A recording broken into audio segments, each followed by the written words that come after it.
Bismillahirrahmanirrahim. Jangan lupa subscribe ya. Alhamdulillah, Allah kembali memberikan kemudahan kepada kita bersama untuk bisa duduk bersama di rumah Allah Subhanahu wa taala. Muawiyah, iparnya Rasulullah sallallahu alaihi wasallam, pernah meriwayatkan sebuah hadis yang sangat mulia. Kunna julusa fi masjid Rasulullah sallallahu alaihi wasallam. Kami pernah duduk di dalam Masjid Nabawi. Kemudian ketika kami duduk, maka kami saling mengingatkan satu dengan yang lainnya. Mengingat masa-masa lalu di kami di zaman jahiliyah. Mengingat bagaimana nikmat yang Allah Subhanahu wa taala berikan. Tiba-tiba Nabi sallallahu alaihi wasallam masuk dan Nabi sallallahu alaihi wasallam bertanya, "Ma ajlasakum?" Apa yang membuat kalian duduk di dalam Masjid Nabawi? Maka para sahabat mereka menjawab, "Ya Rasulullah, kami duduk mengingat masa-masa lalu dan bersyukur kepada Allah Subhanahu wa taala dengan nikmat yang diberikan, karena terlalu banyak nikmat yang Allah hadiahkan dan terlalu kurang bersyukur kita sebagai seorang hamba." Dikala Nabi sallallahu alaihi wasallam mendengarkan jawaban para sahabatnya, Nabi sallallahu alaihi wasallam mengatakan, "Allah, hal ajlasakum illa dzalik?" Demi Allah, apakah kalian duduk di dalam Masjid Nabawi tidak ada tujuannya kecuali seperti yang tadi kalian sebutkan? Maka para sahabat menjawab, "Iya, tidak ada tujuan kami datang ke sini di dalam rumah Allah kecuali untuk mengenang, mengingat, mengulang nikmat Allah Subhanahu wa taala." Kemudian Nabi sallallahu alaihi wasallam mengatakan, "Demi Allah, ma astahlifukum tuhmatan lakum." Aku bertanya kepada kalian, bersumpah dengan menggunakan nama Allah, bukan aku tidak percaya dengan jawaban kalian. Aku percaya. Tetapi ketahuilah, aku hanya ingin memastikan, fa innallaha yubahi bikumul malaikah. Karena dikala kalian berada di dalam masjid di rumah Allah Subhanahu wa taala, tidak ada tujuan dunia. Tujuannya mengenang nikmat Allah Subhanahu wa taala. Maka di saat itulah para malaikat-malaikat bangga, dan Allah membanggakan hamba tersebut di depan para malaikatnya. Allah bangga kepada hamba yang duduk di rumah Allah. Kemudian mereka mengenang nikmat-nikmat Allah. Allah bangga kepada hamba tersebut di depan para malaikatnya. Dan kita tahu jumlah malaikat itu lebih banyak daripada jumlah kita sebagai manusia. Bahkan di dalam sebuah riwayat disebutkan tidak ada satu jengkal tanah di bumi Allah Azza wa Jal kecuali ada malaikat yang bersujud di sana. Sedangkan manusia masih banyak tanah yang kosong yang tidak dijadikan tempat ibadah. Namun bagi malaikat Allah Subhanahu wa taala memenuhi dunia, dan Allah bangga kepada mereka. Bagi mereka yang duduk di rumah Allah tidak ada tujuan yang lain kecuali ingin mengenang nikmat-nikmat yang Allah berikan. Terlalu banyak nikmat yang Allah berikan kepada kita. Dan di antara salah satu yang harus kita lakukan adalah bersyukur. Dan bersyukur itu adalah dengan beribadah. Orang yang bersyukur kepada Allah dilakukan dengan 3 cara. Yang pertama, bersyukur dengan hati, meyakini semua nikmat yang ada bersumber dari Allah Subhanahu wa taala. Makanya di dalam Al-Quran ada namanya Suratun Ni'mah.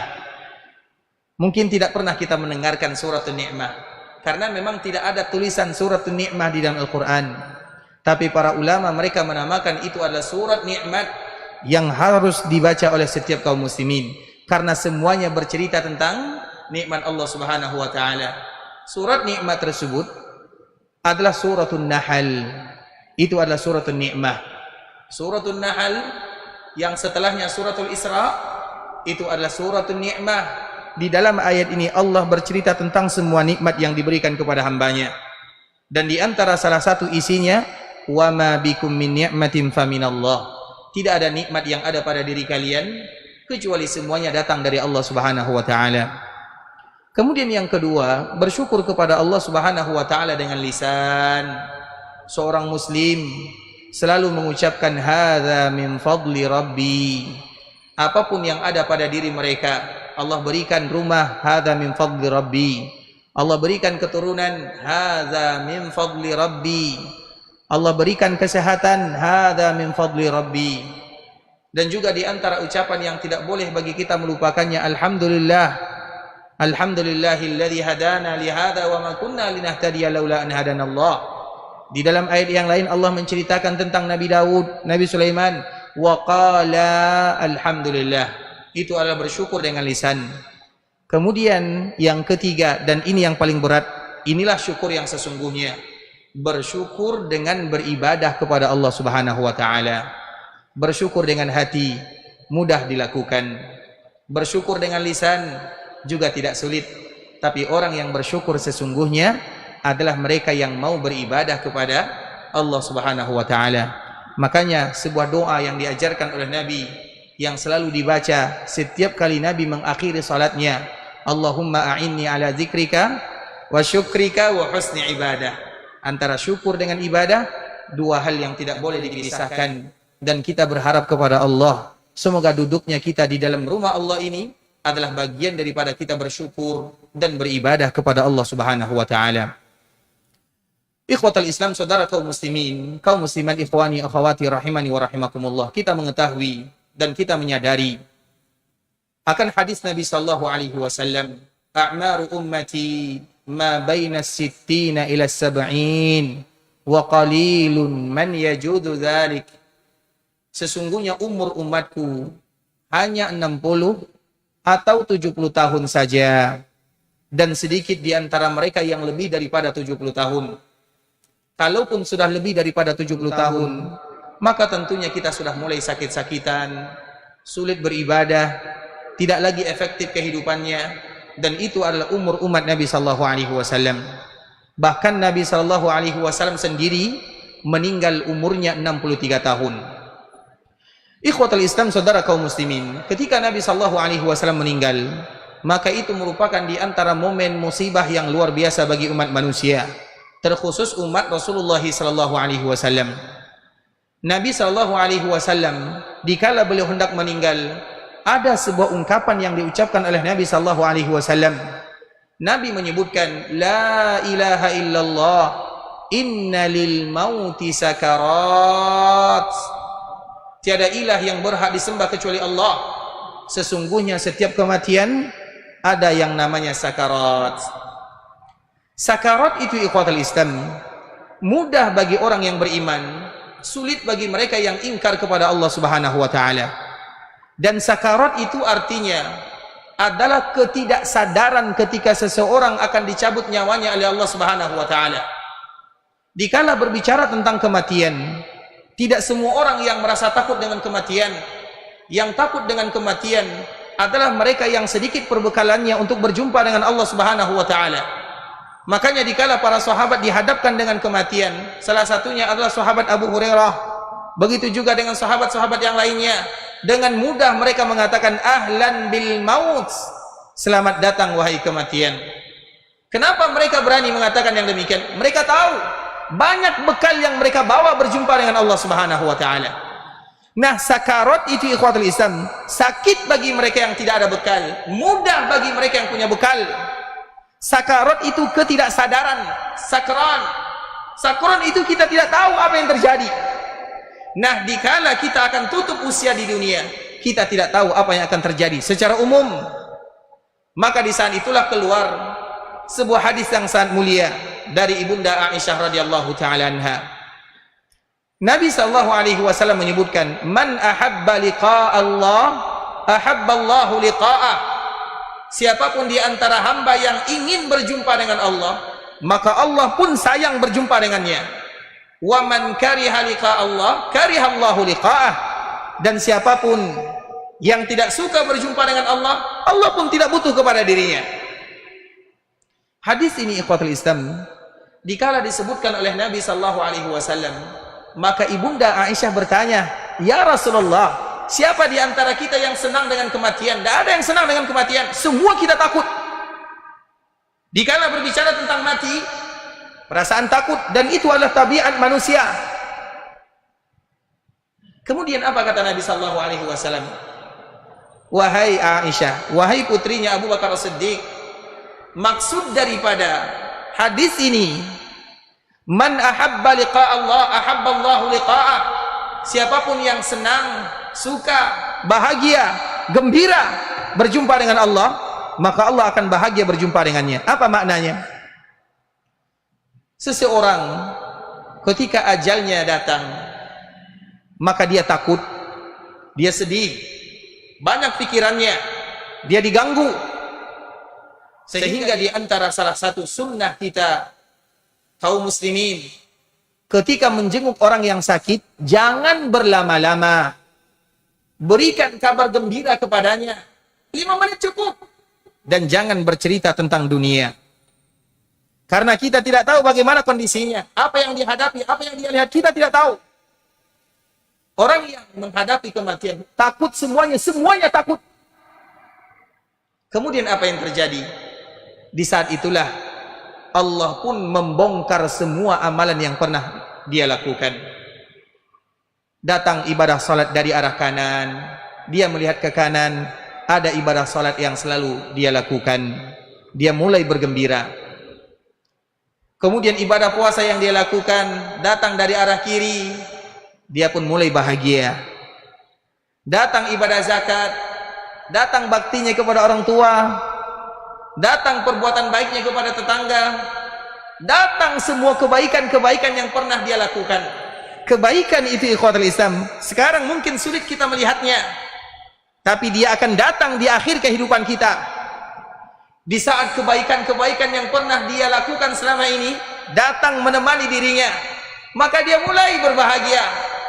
Dikala dia berbahagia, maka di saat itulah datang malaikat mencabut nyawanya, dan dia bahagia bertemu dengan Allah dalam keadaan bahagia, karena amalan-amalan yang dia lakukan selama ini datang menemani dirinya untuk berjumpa dengan Allah Subhanahu wa taala. Makanya beramal sekarang. Salat yang kita lakukan, mana hasilnya? Belum, nanti. Ini ada tabungan. Zakat yang kita berikan, mana hasilnya? Tunggu dulu, nanti. Dikala kita ingin berjumpa dengan Allah Subhanahu wa taala. Makanya itulah disebutkan oleh ibunda kita Aisyah, man ahabba liqa Allah, siapa yang suka. Kapan datang rasa suka tersebut? Ketika amalan kita datang. Dan amalan tersebut bukan sembarangan amalan, amalan yang diterima oleh Allah Subhanahu wa taala. Sedangkan yang tidak diterima tidak akan datang. Maka dari situlah ada sebuah hadis yang sangat luar biasa dibawakan oleh Imam An-Nawawi rahimahullahu taala. Inna ahadakum la ya'malu bi'amali ahli al-jannah hatta ma yakunu bainahu wa bainahu illa dhira' fayasbiqu 'alaihi al-kitab fay'amalu bi'amali ahli an-nar fayadkhuluha. Ada sebahagian kalian yang selalu beramal dengan amalan penduduk surga. Salat, puasa, zakat, berbuat baik, melakukan kebaikan. Semua amalan-amalan penduduk surga dia lakukan semuanya. Hatta ma yakunu bainahu wa bainahu illa dhira', bainahu wa bainaha illa dhira'. Jarak dia dengan surga tinggal 1 hasta. 1 langkah masuk surga. Fayasbiqu 'alaihi al-kitab. Tiba-tiba rahasianya dibongkar. Maka di akhir kehidupannya, fayamalu bi'amali ahli nar, dia pun berubah. Yang tadinya rajin salat mulai malas. Yang tadinya rajin sedekah tidak mau. Yang tadi suka membantu menjadi bakhil. Kenapa demikian? Ternyata amalan yang selama ini dia lakukan bukan untuk Allah Subhanahu wa taala. Di situ akan dibongkar oleh Allah Subhanahu wa taala. Makanya pertemuan sebelumnya kita selalu memberikan motivasi. Di antara bentuk amalan diterima oleh Allah Subhanahu wa taala adalah amalan yang kita berusaha untuk menyembunyikannya dari pandangan dan pendengaran manusia. Maka jadikanlah khabi'ah antara kita dengan Allah Subhanahu wa taala. Setiap kita harus ada khabi'ah. Dan Nabi sallallahu alaihi wasallam menyebutkan, siapapun di antara kalian yang bisa menyembunyikan amalannya, khabi'ah namanya, maka lakukanlah. Artinya hukum asal amalan itu disembunyikan, kecuali yang harus ditampakkan. Kenapa demikian? Agar nanti kita mudah berjumpa dengan Allah Subhanahu wa taala. Kemudian sambungan daripada hadis ini, wa inna ahadakum la ya'malu bi'amali ahli nar. Ada pula sebahagian di antara kalian yang beramal dengan amalan penduduk neraka. Iya, mungkin dia malas beribadah. Iya, mungkin dia jutek kepada kawannya. Iya, mungkin dia jauh dari pergaulan antara sesama. Hatta ma yakunu bainahu wa bainaha illa zira'. Sehingga jarak dia dengan neraka tinggal satu hasta. Fayasbiqu alaihi alkitab. Tiba-tiba Allah membongkar rahasianya. Fayamalu bi'amali ahli jannah fayadkhuluha. Sehingga di akhir kehidupannya Allah bukakan hatinya, jernihkan pikirannya untuk selalu beribadah dan taat kepada Allah Subhanahu wa taala. Maka pada akhirnya dia pun masuk ke dalam surga Allah Subhanahu wa taala. Apa maknanya? Iya, secara zahir mungkin banyak dosanya, tapi banyak amalan-amalan yang dia sembunyikan yang tidak diketahui oleh manusia yang lainnya. Maka oleh karena itulah ikhwatul Islam, kalau seandainya ada satu amalan yang tersembunyi yang tidak diketahui oleh siapapun, lakukanlah. Dan itulah yang disebutkan oleh Nabi sallallahu alaihi wasallam, ada orang yang berinfak, tangan kirinya tidak tahu kalau tangan kanannya berinfak. Apa maknanya? Jangankan saudaranya, jangankan keluarganya, jangankan tetangganya, tangan kirinya pun tidak tahu. Dan itu bukan perkara yang mudah. Butuh latihan, butuh usaha. Karena memang kita ingin menampakkan amalan kepada manusia. Di saat itulah kita menekan diri untuk selalu beribadah kepada Allah. Mengapa demikian? Karena ingin kita bahagia di akhir kehidupan, tersenyum berjumpa dengan Allah Subhanahu wa taala. Kemudian sambungan hadis Ibunda Aisyah radhiyallahu taala anha, "Wa man kariha liqa Allah karihallahu liqa'ah." Adapun mereka yang tidak suka berjumpa dengan Allah, maka Allah pun tidak suka berjumpa dengannya. Apa maknanya? Dikala di akhir kehidupannya tidak ada yang menemani dirinya, yang menemani dunianya, yang menemani hartanya, yang menemani jabatannya, amalannya tidak ada. Tidak ada salat yang datang, tidak ada puasa yang memberikan kabar gembira, tidak ada sedekah yang diterima, sehingga dia takut berjumpa dengan Allah karena dia tahu konsekuensinya pasti akan diazab oleh Allah Subhanahu wa taala. Maka di saat itulah datang malaikat pencabut nyawa, sehingga disebutkan di dalam Al-Quran ayat yang selalu kita hafal, wan nazi'ati gharqa wan nasyitati nashqa wasabihati sabaha. Itu semua bercerita tentang malaikat pencabut nyawa. Wan nazi'ati gharqa, ada malaikat yang mencabut nyawa, ditarik. Apa makna daripada ayat ini? Orang yang tidak beriman kepada Allah, atau mereka yang jauh dari ketaatan kepada Allah, dikala dia ingin berjumpa dengan Allah Subhanahu wa taala, dia takut. Mana ibadah yang dia lakukan? Tidak ada. Walau ibadah yang dia lakukan namun tidak diterima. Dia takut, khawatir. Yang takut bukan hanya dia, ruhnya juga takut. Dengan ketakutan ruh yang ada pada dirinya, ruhnya lari. Lari ke kanan, ada yang lari ke tangannya, ada yang lari ke kirinya, ke tangan kirinya, ada yang lari ke bawah. Ruhnya tidak bersatu. Ruhnya tercerai-berai. Datang malaikat, ruhnya tidak mau keluar karena sudah tercerai-berai. Maka di saat itulah datang malaikat. Malaikat yang mencabut nyawanya adalah malaikat wan nazi'at. Nazi'at itu betul-betul dicabut, dipaksa keluar. Ruhnya tidak mau karena dia tahu konsekuensinya. Dikala tidak mau, datanglah malaikat yang datang ini namanya wan nazi'at, malaikat yang kuat. Wan nazi'ati gharqa. Di saat itulah dicabut ruhnya. Kesakitan yang terjadi pada jasadnya, maka dia pun mengeluarkan suara yang tidak indah. Di saat itulah Allah paksa ruhnya keluar dari jasadnya dan dia bertemu dengan Allah Subhanahu wa taala tanpa ada bekal. Sedangkan seorang mukmin yang tadi bahagia dengan ibadah yang datang kepada dirinya, datang malaikat lain, wan nasyitati nashta. Orang yang baik, dikala amalannya datang, ibadahnya datang, ruhnya tidak tercerai-berai, ruhnya berkumpul di dadanya. Dikala ruhnya berkumpul di dadanya, datang malaikat mencabut, mudah. Sehingga seorang mukmin, dikala mereka dicabut nyawanya, ibarat air yang dituangkan ke gelas, mudah sekali. maka disebut dengan wan nasyitati nashta. Dikala itulah ikhwatul Islam, ada hadis lain yang dibawakan oleh Barra bin Azib. Hadis ini merupakan hadis yang harus kita ketahui semuanya, karena semua kita akan melaluinya, mau tidak mau. Rasulullah SAW menceritakan, adapun seorang yang beriman kepada Allah, datang amalan-amalan yang mereka lakukan, datang malaikat yang wan nasyitati nashta, kemudian dikeluarkan ruhnya mudah sekali keluar karena sudah terkumpul di dadanya. Kemudian dikala ruhnya keluar, maka matanya melihat ruh keluar, karena ruh itu akan keluar dari atas. Sehingga di antara salah satu sunnah Nabi SAW, kalau ada yang meninggal maka tutup matanya, karena mata akan mengikuti kemana ruh akan keluar. Orang yang melihat ke atas itu bukan tanda su'ul khatimah, bisa jadi dia sedang mengikuti ruhnya.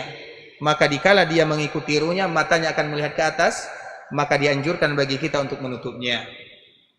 Dikala roh ini keluar, datang malaikat yang membawa kain kafan yang berasal dari surga, dibawa ruhnya naik dari bumi, naik ke langit, maka akan keluar wangi yang begitu indah, sehingga semua penduduk langit bertanya-tanya, wangi ini berasal dari mana?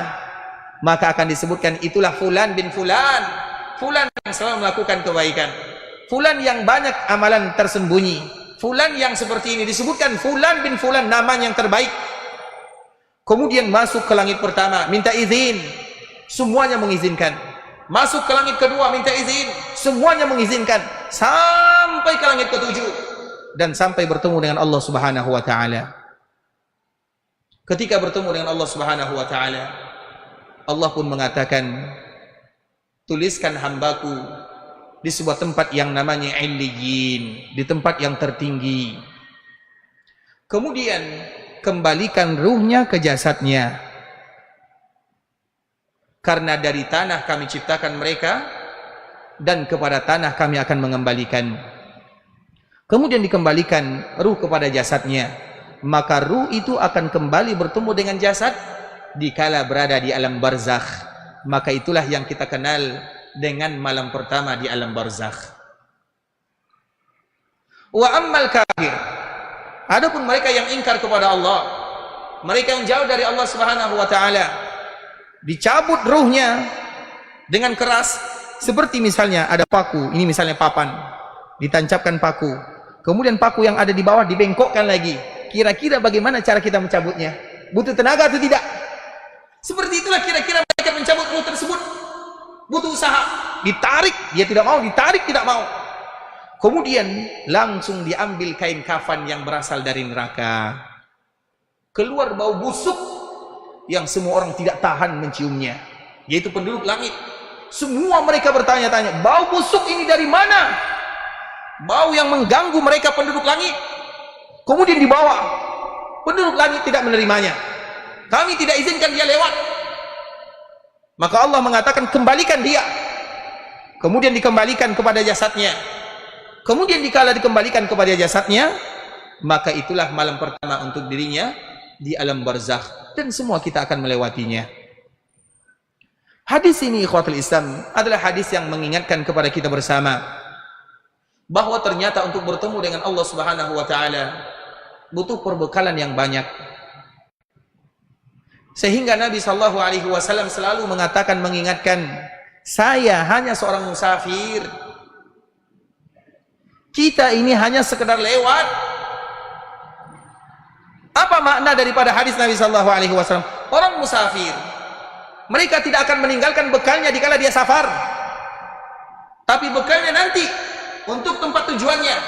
Dia akan membangun rumahnya di mana. Kita berlelah di dunia, semua akan kita tinggalkan, tapi kita lupa bahwa suatu saat nanti kita akan berjumpa dengan Allah Subhanahu wa Ta'ala. Namun bekal tidak ada, maka di saat itulah bagaimana kita berjumpa dengan Allah Subhanahu wa Ta'ala. Dikala masuk ke alam barzakh, alam barzakh adalah alam di mana itu merupakan antara dunia dan akhirat, disebut dengan barzakh. Barzakh itu artinya pemisah. Barzakh bisa jadi surga, barzakh pun bisa jadi api neraka. Tergantung bagaimana kita. Sebelum kita menceritakan tentang alam barzakh ikhwatul Islam, ada di antara salah satu kalimat yang diajarkan oleh Nabi sallallahu alaihi wasallam. Allahumma ahsin aqibatana fil umuri kulliha wa ajirna min khizyid dunya wa azabil akhirah. Ini merupakan di antara kalimat yang diajarkan oleh Rasulullah sallallahu alaihi wasallam. Ada dua kalimat. Kalimat yang pertama telah kita sebutkan pertemuan sebelumnya. Allahumma ahina muslimin. Apa sambungannya? Yang dulu. Baru 3 hari kan? 2 minggu, kami salah. Baru 2 minggu kan? Allahumma ahina. Apa sambungannya? Allahumma ahina muslimin wa tawaffana muslimin wa alhiqna bis salihin. Sambungannya ghaira khazaya wala maftunin. Fitnah yang paling berat itu ada 2. Kalau kita masuk, tidak akan bisa keluar untuk selama-lamanya. Yang pertama, fitnah perkuburan. Yang kedua, fitnah dajjal. Kalau masuk, tidak akan keluar untuk selama-lamanya. Makanya dari situlah Nabi SAW mengajarkan kepada kaum muslimin, setiap kali mereka mengakhiri salatnya untuk berlindung dari 2 fitnah ini. Fitnah hidup, fitnah kematian, fitnah perkuburan, fitnah azab kubur, fitnah dajjal. Itu adalah fitnah yang luar biasa. Tapi ada 2 fitnah yang tidak akan bisa kita kabur darinya. Kalau sudah masuk, tidak bisa keluar.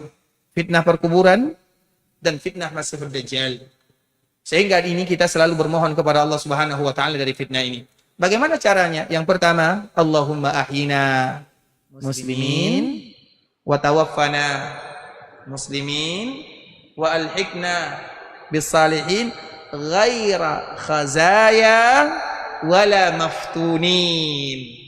Ya Allah, hidupkan kami dalam keadaan Islam, wafatkan kami dalam keadaan Islam, kumpulkan kami bersama orang-orang yang saleh tanpa engkau hinakan dan tanpa engkau berikan fitnah. Fitnah kematian sebagaimana tadi yang kita sebutkan, itu sulit sekali ikhwatul Islam. Kita akan wafat dalam keadaan kebiasaan yang kita lakukan dalam kehidupan dunia. Sehingga Imam Ibnu Katsir rahimahullahu taala menjelaskan, man 'asha 'ala syai'in mata 'alaihi wa man mata 'ala syai'in bu'itsa 'alaihi. Siapa yang biasa hidup dalam suatu keadaan, dia akan wafat dalam keadaan tersebut. Dan siapa yang wafat dalam suatu keadaan, dia pun akan dibangkitkan dalam keadaan tersebut. Maka orang yang terbiasa baca Quran wafat dalam keadaan baca Quran. Orang yang biasa bersedekah wafat dalam keadaan bersedekah. Orang yang wafat dalam keadaan berzikir wafat dalam keadaan berzikir. Dan itu adalah rahasia yang Allah bongkar untuk dirinya dikala akhirnya, dikala kehidupannya selesai. Dulu pernah kami di sebuah daerah atau di Jeddah ikhwatul Islam, ada salah seorang, ya orang-orang yang sudah tua, umurnya 60 tahun ke atas, dan biasa dia selalu hadir di shaf pertama, kemudian baca Quran. Makanya kalau kita lihat, biasanya masjid-masjid yang ada di sebahagian negara, itu shaf pertamanya itu ada kursinya.